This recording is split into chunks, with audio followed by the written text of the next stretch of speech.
Quel est l'esprit de la nouvelle réforme de la formation professionnelle et quelles sont les principales mesures qui vont s'appliquer dès 2019 ?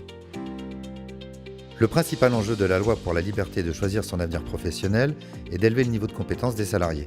Il s'agit de prendre en compte l'obsolescence rapide des savoir-faire et d'anticiper la transformation des métiers avec l'arrivée du numérique et des nouveaux automatismes. Le premier objectif de cette réforme est de favoriser l'accès à la formation par plus de simplicité, d'équité et de transparence. Une attention particulière est accordée aux très petites entreprises, notamment via une mutualisation des fonds de la formation professionnelle et au profit des seules structures employant moins de 50 salariés.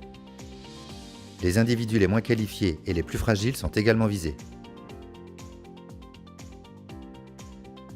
Que faut-il retenir comme principales mesures qui s'appliqueront dès 2019 ? Le nouveau système de la formation prévoit la création de France Compétences. Cette agence nationale, pilotée par l'État, les régions et les partenaires sociaux, se retrouve au cœur du système. C'est en effet France Compétences qui répartit les fonds de la formation. Sa mission consiste également à réguler la qualité et le coût de la formation. Les OPCA comme le FAFSA se transforment en opérateurs de compétences qu'on appelle aussi OPCO. Ils sont en lien direct avec les branches professionnelles qui pilotent à la fois la formation et l'apprentissage anciennement confié aux régions. Les branches professionnelles et les OPCO définissent le coût contrat d'apprentissage et construisent les diplômes, certifications et CQP. Ils interviennent également sur la gestion prévisionnelle des compétences des salariés. Les entreprises ont un rôle prépondérant dans la mise en œuvre de la formation. Elles peuvent plus facilement internaliser leur formation grâce à la FEST, la formation en situation de travail.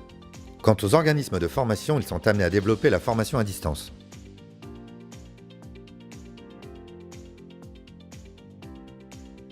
La loi introduit un transfert progressif de la gestion du compte personnel formation vers la Caisse des dépôts et consignations. À partir de l'automne 2019, un salarié n'aura plus besoin de l'autorisation de son opérateur de compétences pour mobiliser son CPF. Ce salarié pourra directement acheter la formation de son choix à partir d'une application smartphone dédiée qui verra le jour mi-octobre 2019. Autre grande nouveauté, les heures inscrites sur les compteurs CPF des salariés seront monétisées dès le 1er janvier 2019. Sur la base de 15 € par heure, auxquels se rajouteront entre 500 et 800 € par an selon le profil du salarié. Avec la loi Avenir Professionnel, l'embauche des alternants est à l'honneur, que ce soit en contrat d'apprentissage ou en contrat de professionnalisation. En apprentissage, il y aura une aide financière unique dès 2019 et de nombreuses nouvelles modalités dont nous vous reparlerons. Un nouveau dispositif PROA succède à la période de professionnalisation. Il est destiné à la reconversion et à la promotion de vos salariés par alternance. 2019 marque aussi la fin du congé individuel formation. Il sera remplacé par le dispositif compte personnel de formation de transition professionnelle. Il sera piloté par des commissions régionales interprofessionnelles. Le législateur propose une nouvelle définition de l'action de formation. On parle désormais de parcours pédagogique permettant d'atteindre un objectif professionnel. La loi transforme le plan de formation en plan de développement des compétences. Là aussi on retrouve l'esprit de cette réforme, élever le niveau de compétence des salariés et assurer durablement leur employabilité. Pour la formation professionnelle continue et pour l'apprentissage, la loi prévoit des taux de cotisation qui diffèrent toujours selon la taille de l'entreprise.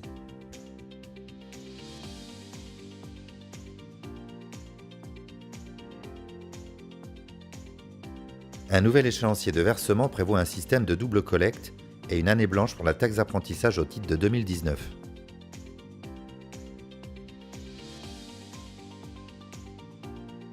À partir de 2021, il y aura un transfert de la collecte vers les URSSAF et MSA.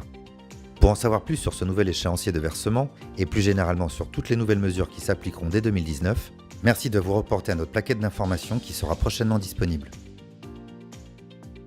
N'hésitez pas non plus à consulter régulièrement notre site internet afin de connaître les dernières actualités de la réforme. Je vous rappelle enfin que l'ensemble de notre réseau de proximité, en tant que nouvel OPCO, reste à votre disposition pour vous aider à recruter et à former vos salariés. Nous sommes effectivement toujours impliqués à vos côtés.